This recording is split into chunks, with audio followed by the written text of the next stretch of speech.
Well, howdy there, Internet people. It's Bo again.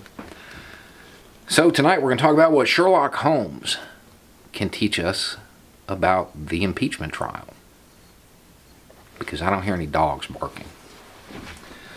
Before we get into that, let's get some facts on record. The House has sole power over impeachment. The Senate has sole power over the trial.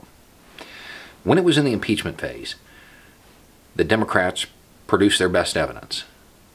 They went all in on this.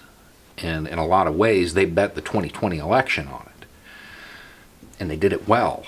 Current polling shows about half, in some cases more than half, of Americans want the president impeached and removed.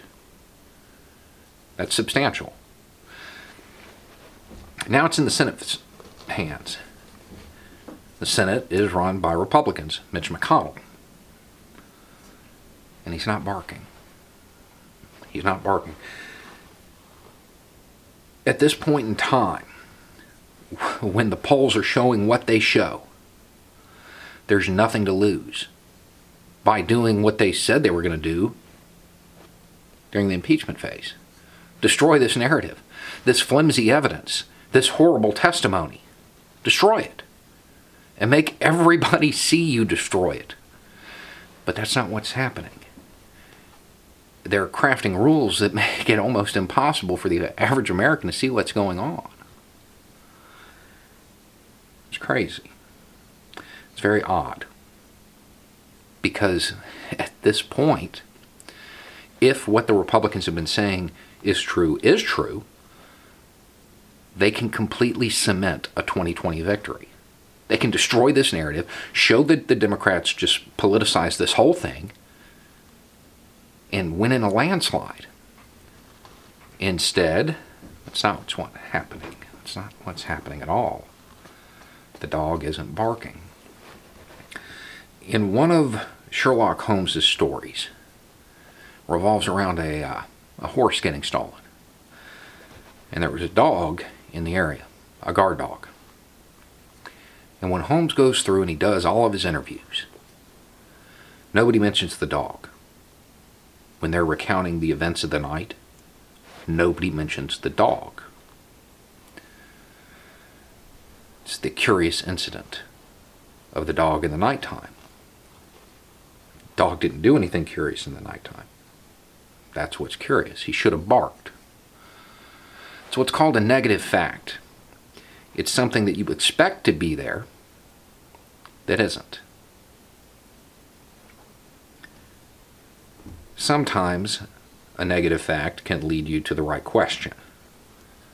Sometimes it can lead you to the answer. In our story, the dog didn't bark because he knew the guilty person.